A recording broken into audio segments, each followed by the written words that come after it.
Hello வணக்கம் நண்பா. இன்றைக்கி காதலிக்க நேரமில்லைன்ற படத்துடைய மூவி வீடியோ பார்க்க போகிறோம். புதுசாக என்னுடைய சேனலை பார்க்கணும், சப்ஸ்கிரைப் பண்ணுங்கள், ஷேர் பண்ணுங்கள், லைக் பண்ணுங்கள், கமெண்ட் பண்ணுங்கள். என்னோடய பேர் விஜய் துரை. ஸோ வாங்க பார்க்கலாம். காதலிக்க நேரமில்லை யார் இயக்கியிருக்காங்க பார்த்தீங்கன்னா, கிருத்திகா உதயநிதி அவர்கள் வந்து இந்த படத்தை வந்து இயக்கியிருக்காங்க.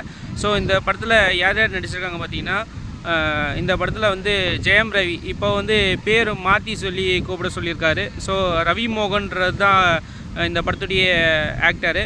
ஸோ அடுத்ததாக பார்த்திங்கன்னா இந்த படத்தில் நித்யா மேனன், அப்புறம் பார்த்திங்கன்னா இந்த படத்தில் யோகி பாபு, லால், அப்புறம் இன்னும் பல நடிகர்கள் நடிச்சிருக்காங்க. ஸோ லக்ஷ்மி ராமகிருஷ்ணன், அடுத்ததாக பார்த்திங்கன்னா வினய் வந்து கே கேரக்டர் பண்ணியிருக்காங்க இந்த படத்தில். ஸோ இந்த படத்துடைய கான்செப்ட் என்னன்னு பார்த்திங்கன்னா, அதாவது கதாநாயகன் வந்து ஒரு குடும்பம் சம்மந்தமான விருப்பம் இல்லாத ஒரு வாழ்க்கையை வாழணும்னு நினைக்கிறாரு. அதாவது லிவிங் டுகெதரில் வந்து அந்த மாதிரி வாழ்க்கையை வாழணும்னு நினைக்கிறாரு. இந்த கல்யாணம், குழந்தைகள், கமிட்மெண்ட்ஸு எதுவுமே அவருக்கு வந்து பிடிக்காது. ஸோ இந்த பக்கம் கதாநாயகி நித்யா மேனன் வந்து ஒருத்தர் வந்து கல்யாணம் பண்ணிக்கிறாரு. அதை கல்யாணம் பண்ணிக்கும்போது என்ன நடக்குதுன்னு பார்த்திங்கன்னா, 2 வாரத்துலேயே அவருடைய கேரக்டர் பிடிக்காமல் வந்து டைவர்ஸ் பண்ணிடுறாங்க.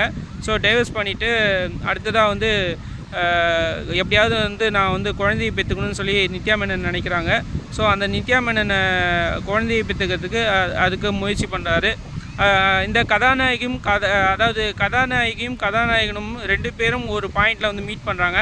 அவங்க எப்படி சேர்றாங்கிறது தான் இந்த படத்துடைய முழு கதையாக இருக்குது.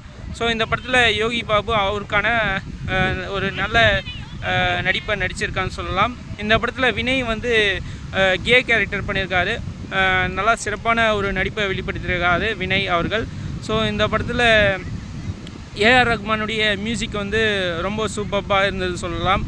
உதாரணமாக அந்த லவ் சீன்ஸ் எல்லாம் வரும்போது பியானோ வாசிக்கிறது, அப்புறம் பார்த்திங்கன்னா கிட்டாரு, அந்த மாதிரி விஷயங்கள் வந்து ரொம்பவுமே அருமையாக இருந்ததுன்னு சொல்லலாம். வெஸ்டர்ன் வோக்கலு, ஒரு சீன்ஸ் வரும்போதும் ஒரு டிஃப்ரெண்ட்டான மியூசிக்கு ஏஆர் ரஹ்மான் அவர்கள் சிறப்பான மியூசிக்கை கொடுத்துருக்காங்க இந்த படத்தில் சினிமாட்டோகிராஃபி ரொம்ப நல்லாவே இருந்ததுன்னு சொல்லலாம். கேவ் மேக்கர்ன்றது தான் சினிமாட்டோகிராஃபிக் பண்ணியிருக்காரு. இந்த காதலிக்க நேரமில்லைன்ற படத்தில் சினிமாட்டோகிராஃபி ரொம்ப அருமையாக இருந்ததுன்னு சொல்லலாம். அதுக்காகவே இந்த படத்தை பார்க்கலாம். சினிமாட்டோகிராஃபி வந்து சூப்பராக இருந்தது.